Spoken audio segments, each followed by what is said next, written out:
So let's take a look now at Nvidia, because it's something we were talking about yesterday, and so far, like, exactly what we were talking about is happening. So that doesn't always happen, but I think this is a great example to talk about getting squeezed out and why I don't like entering against the trend on these types of moves unless we're very overextended.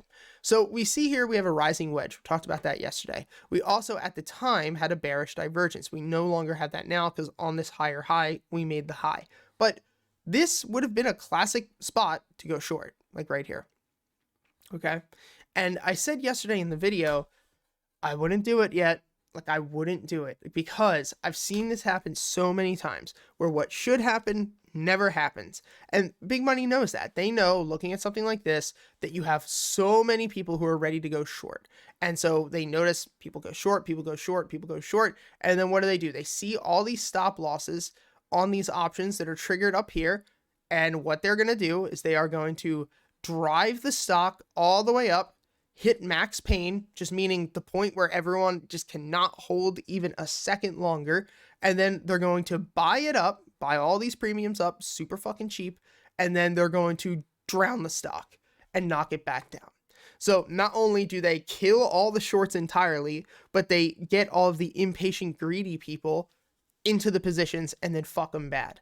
And so I'm not saying for sure that Nvidia is going to get cratered down like that, but I will say that I've seen this time and time before. And if you wanted to go short yesterday and you had the patience to wait, I think now is your time.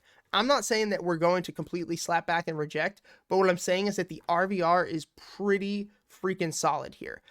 Pretty damn solid, honestly. So if we were to go and take a short position tool, enter a position up here, we have to run a tight stop loss. When you're going against a stock like this that's running, you cannot fuck around with having a wide stop or, oh, just whatever happens, happens. Like, you need to have a hard stop loss because you will get your face melted off, especially if you have put positions in this. Or if you're actually going short with shares, the interest rates are disgusting. So looking at this, I'd be running a tight stop loss. So just back down to support here at the bottom of this wedge is about $240. What I would be looking is entering here, taking a take profit at 270 up here. I'm sorry, setting my stop loss up at 270, and then my take profits between 230. But really, if this wedge broke down, this is that support level you're looking at. So here's the deal. We have a 6.77 RVR on this position. It doesn't mean that there's a high chance that we're going to be right. I actually think there's a pretty good chance we're going to get knocked out of this trade. But I think that this is definitely worth potentially taking a trade in. And these are the types of ways that I like to set them up. So I think that if you're in the bull side of Nvidia, let your trade run. Do whatever you want. See what happens. Personally, I'd be scaling out. If you want to get short into this trade, do it. If you want, go longer out in time. I'd be looking at like 2-month outputs, 3-month outputs. But you have to set the stop loss very tight, and you have to accept the risk and the fact that you're probably going to be wrong, but that doesn't mean that it's not worth taking because the RVR is absolutely juiced here.